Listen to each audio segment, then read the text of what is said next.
Assalamualaikum warahmatullahi wabarakatuh. Perkenalkan, nama saya adalah Aulia Sukma Utama. Saya adalah dosen dari program studi kimia, Departemen Kimia, Fakultas Matematika dan Ilmu Pengetahuan Alam, Universitas Gadjah Mada. Pada kesempatan hari ini, saya akan menyampaikan mata kuliah yang saya ampu dalam rangka pernyataan diri dosen pada unjuk kerja Tridharma Perguruan Tinggi pada bidang pengajaran. Video ini saya buat dalam rangka proses sertifikasi dosen pada tahun 2022. Pada kesempatan hari ini, saya akan menyampaikan mata kuliah, yaitu adalah mata kuliah kimia kuantum, ya. Jadi identitas mata kuliah ini adalah mata kuliah kimia kuantum merupakan mata kuliah yang wajib diambil oleh mahasiswa tingkat 2. Diambil pada semester ke-3 dengan bobot 2 SKS. Sebelum mengambil mata kuliah ini, mahasiswa diwajibkan untuk mengambil mata kuliah kimia dasar.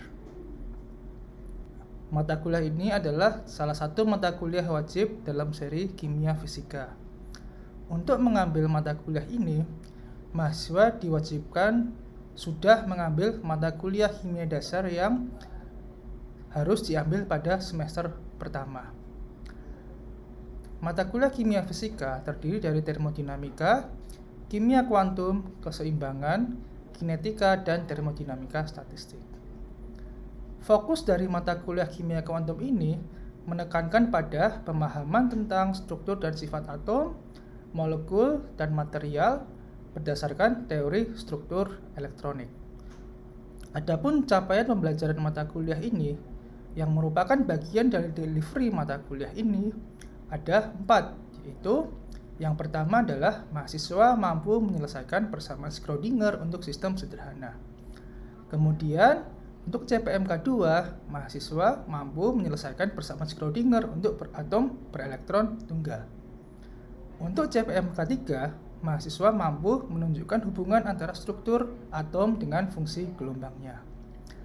Untuk CPMK 4, mahasiswa mampu menafsirkan spektra atom, energi orbital atom, dan transisinya.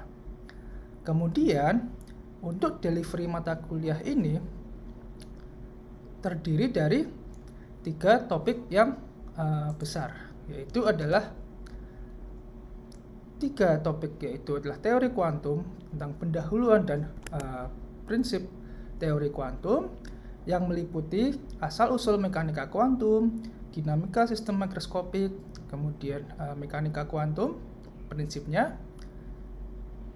Topik kedua adalah teori kuantum, yaitu teori dan aplikasi, kemudian gerak translasi, gerak vibrasi, dan gerak rotasi. Topik-topik tersebut akan diberikan pada pertemuan 1 hingga ke-7 atau pertemuan sebelum ujian tengah semester. Kemudian untuk topik yang kedua adalah struktur atom, yang terdiri dari struktur dan spektra atom hidrogen dan atom mirip hidrogen atau ion mirip hidrogen. Kemudian struktur atom berelektron banyak dan spektra atom berelektron banyak. Topik tentang struktur atom akan diberikan pada pertemuan ke-8 sampai ke-14 atau pertemuan setelah ujian tengah semester.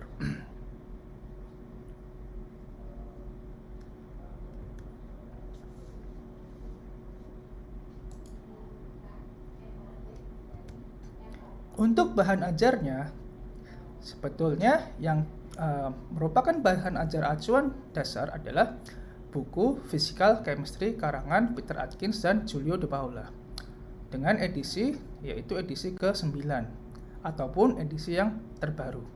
Tetapi untuk bahan tambahan, kita biasa menggunakan jurnal-jurnal untuk mencari topik-topik terkini dari perkembangan ilmu pengetahuan di dalam bidang kimia kuantum. 2 di antaranya adalah Journal of Physical Chemistry yang terdiri dari Physical Chemistry A maupun Physical Chemistry C.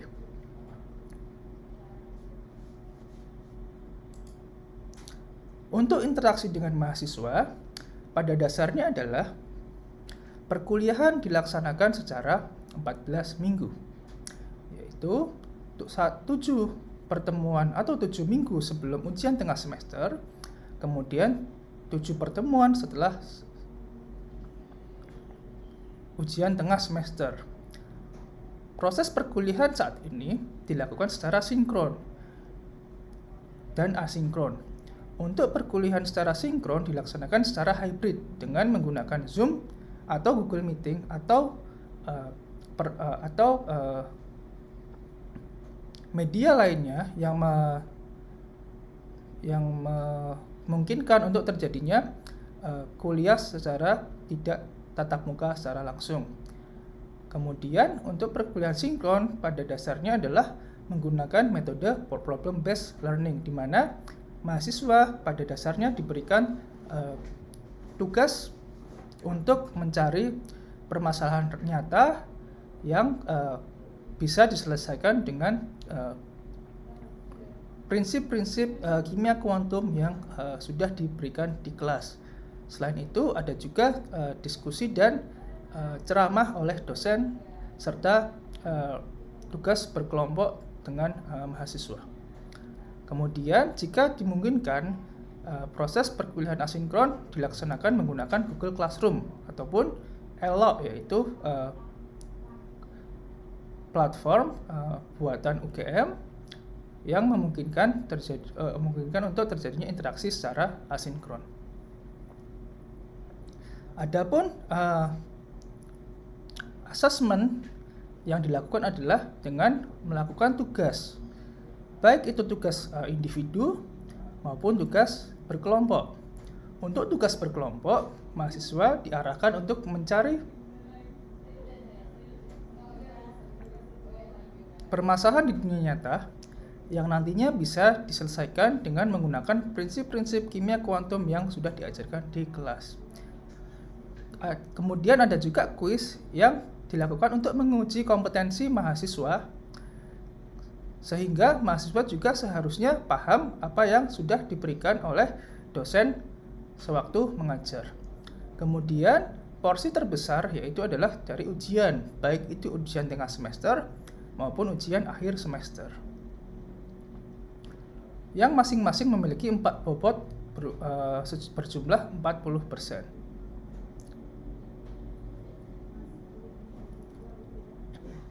Demikianlah deskripsi mata kuliah kimia kuantum yang saya berikan untuk pernyataan diri dosen untuk unjuk kerja Tridharma perguruan tinggi pada bidang pengajaran. Untuk selanjutnya, mari kita simak kegiatan perkuliahan kimia kuantum dengan topik struktur dan spektra atom yang merupakan pertemuan ke-12 pada mata kuliah tersebut.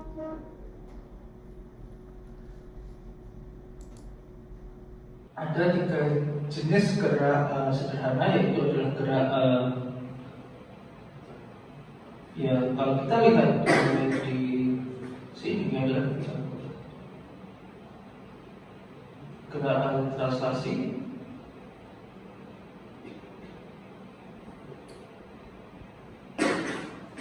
kemudian rotasi, dan vibrasi.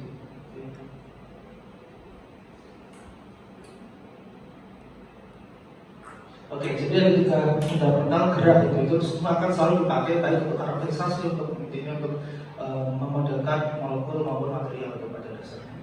Nah, kalau translasi itu dilambangkan dengan menggunakan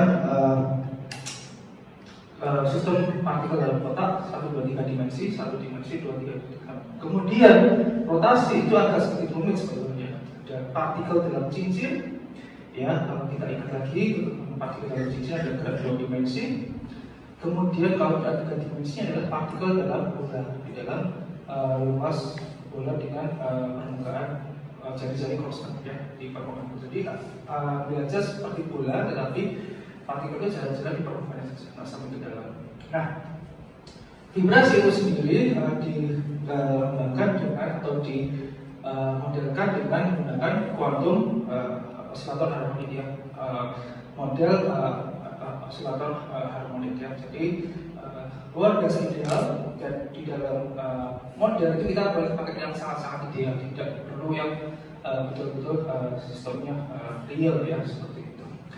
Nah, dari ketiga itu, tiga prinsip persamaan fundamental kuantum, walaupun yang di hidrogen itu hanya translasi dan rotasi, atau bahkan rotasi saja. Untuk menyelesaikan persamaan Schrödinger itu untuk atom hidrogen itu memerlukan yang namanya gerak translasi dan rotasi. Untuk yang harmonik osilator itu tidak dipakai, tapi bisa dimodelkan untuk memodelkan nanti ikatan kimia dan seterusnya. Jadi itu masih bisa dilakukan. Nah, berdasarkan persamaan Schrödinger yang real untuk atom hidrogen, ternyata nanti akan diperoleh bahwa yang namanya energi itu nanti kita akan bahas juga ya. Yang namanya energi itu akan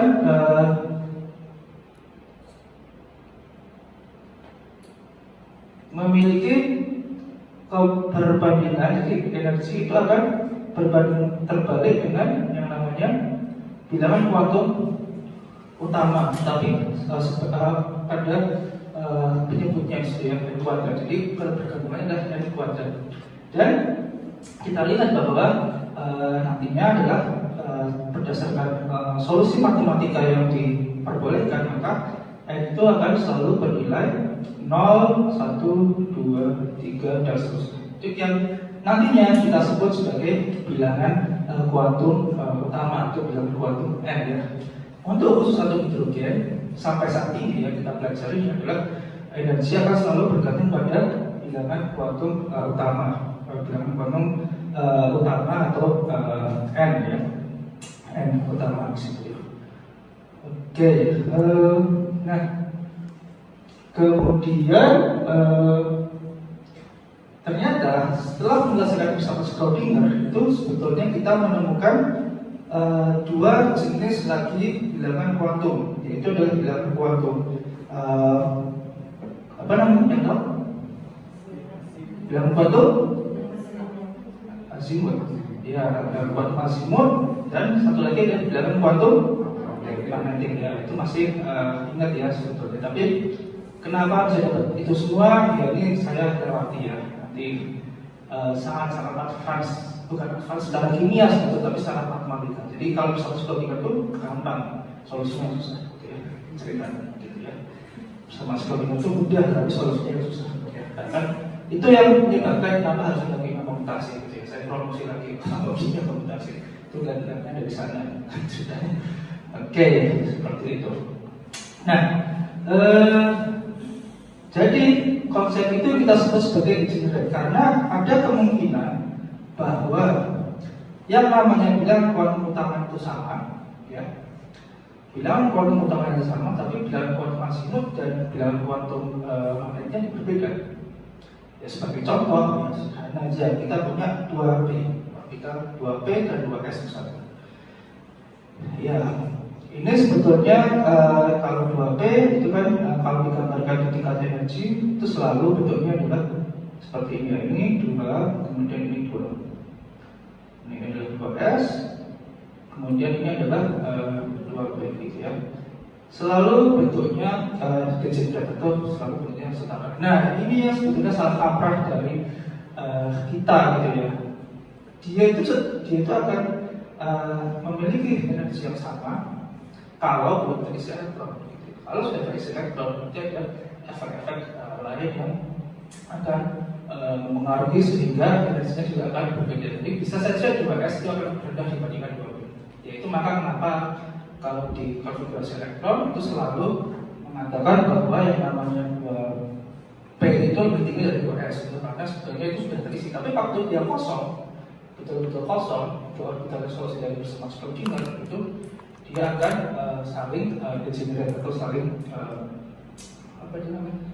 memiliki energi yang sama gitu ya kira-kira. Ini adalah konsep yang cukup sederhana ya sebetulnya. Nanti kalau semakin rumit ya dari satu itu solusi eksaknya itu belum ada gitu ya. Tapi kalau dari satu kita bisa menyelesaikan secara eksak menggunakan komputer maupun menggunakan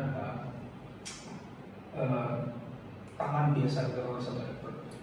Tapi kalau dengan komputer malah lebih cepat harus kan ya, gitu, seperti itu. Nah itu kan konsep degeneratif. Jadi dengan keadaan kuantum yang berbeda maka bisa menghasilkan energi yang nilainya itu akan sama ya, sama nilai. Oke. Nah, kemudian kita melihat masing-masing orbital. Jadi ini sebetulnya lagi tentang miskonsepsi tentang orbital atom ya.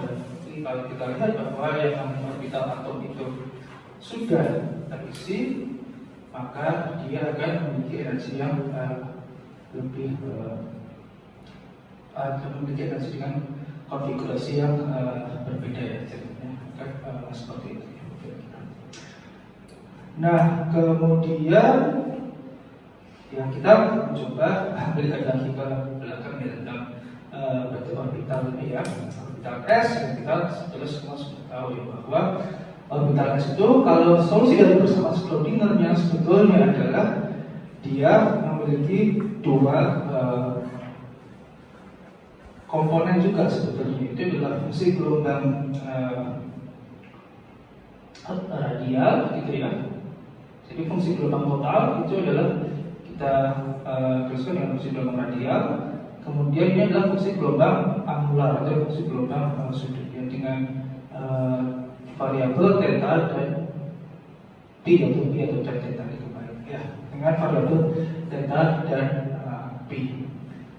Nah, ini adalah bagaimana kemungkinan dari atom itu, kemungkinan dari atom itu ditemukan di jarak tertentu dari inti atom. Nah, karena fungsi radial itu menunjukkan bahwa yang namanya inti atom itu akan sebagai pusat titiknya ya, dan nanti semakin jauh dari inti ya, dengan fungsi gelombang itu akan semakin kecil sebenarnya. Tapi pada suatu titik tertentu, misalkan di satu S di sini, maka kita akan menemukan suatu probabilitas paling tinggi ya. Ini disebut sebagai puncak dari fungsi distribusi radial ya. Nanti lagi mungkin fungsi distribusi radial ini maknanya sama untuk misalkan kalau yang teman-teman kerja di Politeknik ya, bisa di Politeknik di lautan itu di zat padat di permukaan, nantinya di zat di permukaan itu akan ada konsep RDF juga, tapi bedanya adalah antara inti dengan inti yang lain. Jadi di mana ikatan itu paling banyak ditemukan, nanti juga mungkin kalian akan paham di situ, ke situ. Kemudian nanti juga yang lain juga mungkin sultan nanti main sama mau material ada ketemu yang namanya RDF, di mana di puncak itu dia menunjukkan bahwa probabilitasnya adalah yang paling tinggi ya.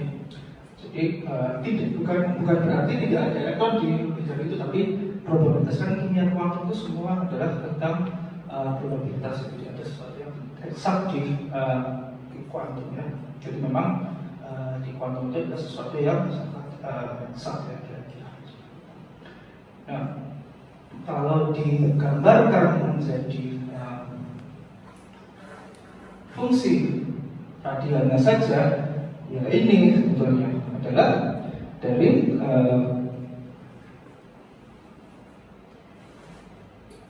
solusi fungsi radialnya itu kita bisa gambarkan dengan mudah di ruang dua dimensi dulu ya, misalkan di sini ya, misalkan di sini. Kemudian ini adalah fungsi radial juga ya, ini adalah juga fungsi radial.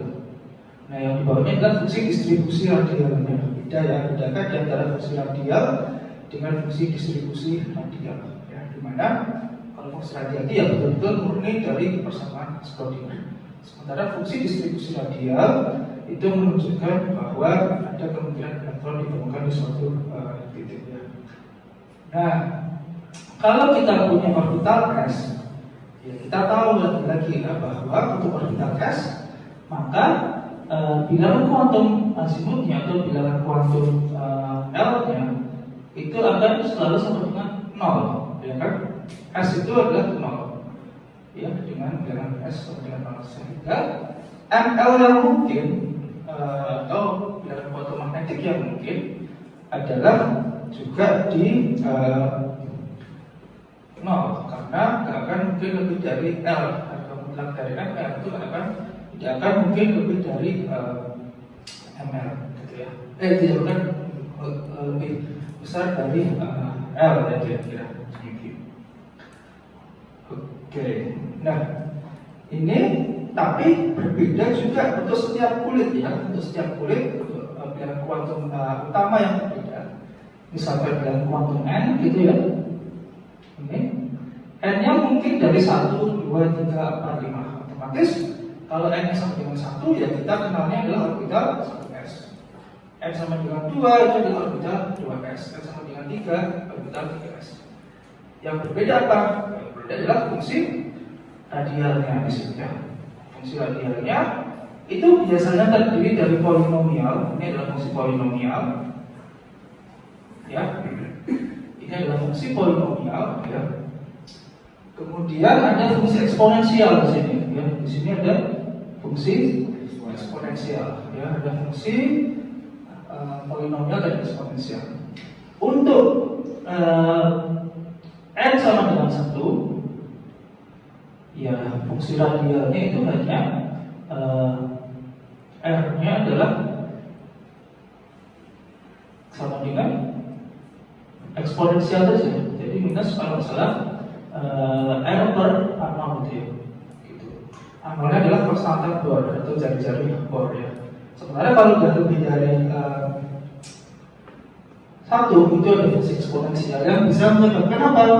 Ada menyebabkan dia memiliki yang namanya nodal plane di sini atau bidang simpul, ya. Atau titik simpul mungkin ya kalau untuk radial ini. Jadi di sini yang menyebabkan fungsi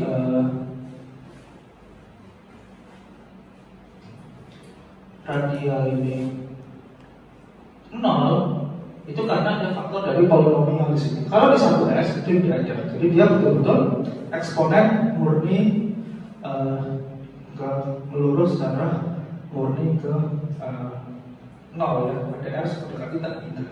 Tapi kalau untuk bagian radialnya itu nanti ada 0, nilai 0 jika ada fungsi polinomial. Dan semakin besar nilainya sebetulnya semakin tinggi fungsi semakin banyak titik nilai radial. Jadi kalau kita gambarkan di dalam 3 dimensi seperti yang di sini, ya, seperti yang di sini, maka titik ini adalah di mana tadi itu elektron itu kemungkinannya bukan 0 ya sebetulnya, tapi fungsi gelombangnya bernilai 0 gitu ya. Memiliki beda fase dari positif ke negatif ya. Memiliki fase positif ke negatif ya, kira-kira demikian. Oke, nah ini untuk fungsi 1s. Kemudian kalau kita lihat lagi bahwa yang namanya fungsi gelombang orbital s ya, itu seharusnya juga mengandung fungsi angular kan? Fungsi angular gitu kan? Ya itu kan kalau kita selalu lihat adalah n adalah fungsi radialnya, kemudian y ini adalah fungsi angular. Nah, untuk kasus di orbital s, maka fungsi angularnya itu akan konstan ya, bernilai konstan. Jadi tidak dipengaruhi oleh variabel theta maupun variabel pi ya, variabel theta dan variabel pi di ruang 3 dimensi. Jadi nanti kita lihat setelah ini ada suatu variabel theta dan pi untuk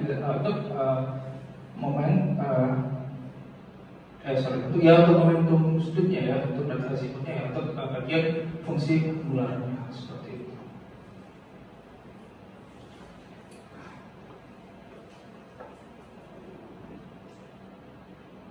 Oke, mungkin ada pertanyaan dulu.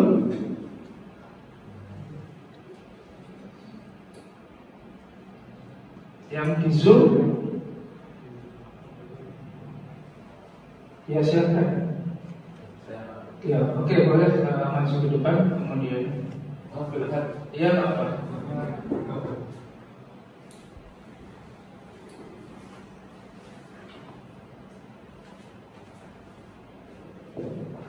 Langsung bertanya, Pak. Oke. Jadi saya ingin bertanya, Pak. Untuk tadi misalkan dijelaskan bahwasanya energinya sama, tapi untuk nilai dari magnetik dan juga dari hasilnya kan bisa berbeda.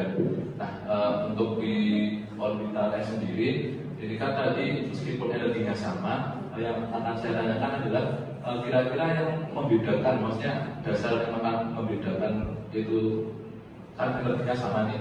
Nah, untuk kualitas sendiri ini kira-kira yang membedakan itu di mana ya Pak? Apakah jumlah elektron yang ditemukannya atau mungkin lokasinya di mana seperti itu? Terima kasih. Baik, terima kasih pertanyaannya. Oke, saya coba dulu ya jawab, dan ini saya coba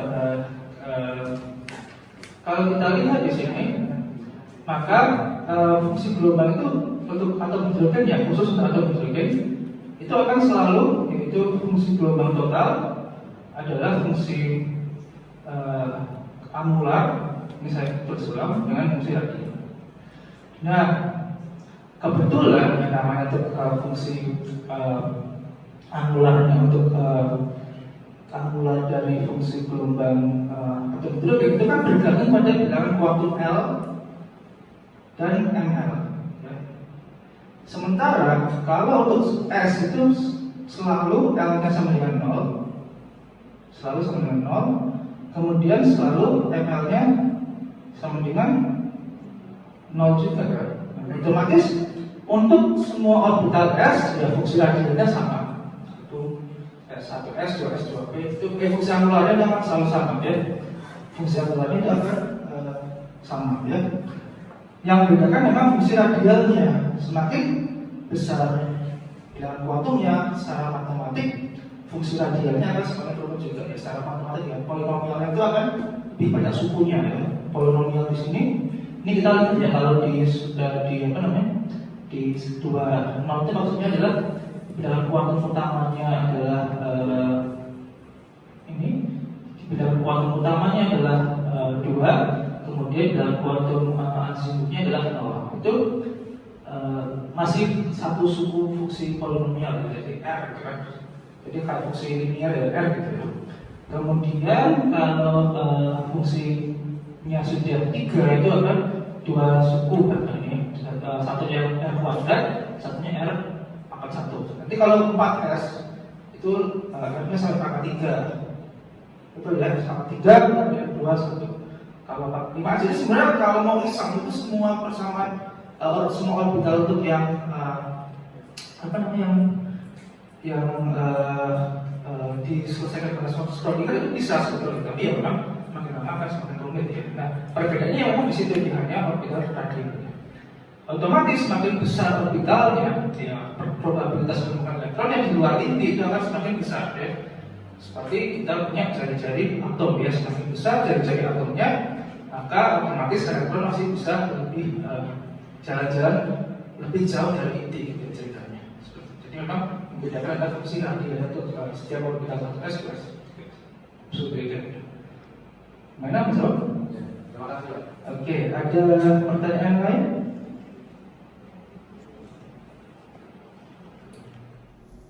Demikian cuplikan kegiatan perkuliahan Kimia Kuantum pada pertemuan ke-12 dengan topik struktur dan spektra atom hidrogen. Terima kasih atas perhatiannya. Wassalamualaikum warahmatullahi wabarakatuh.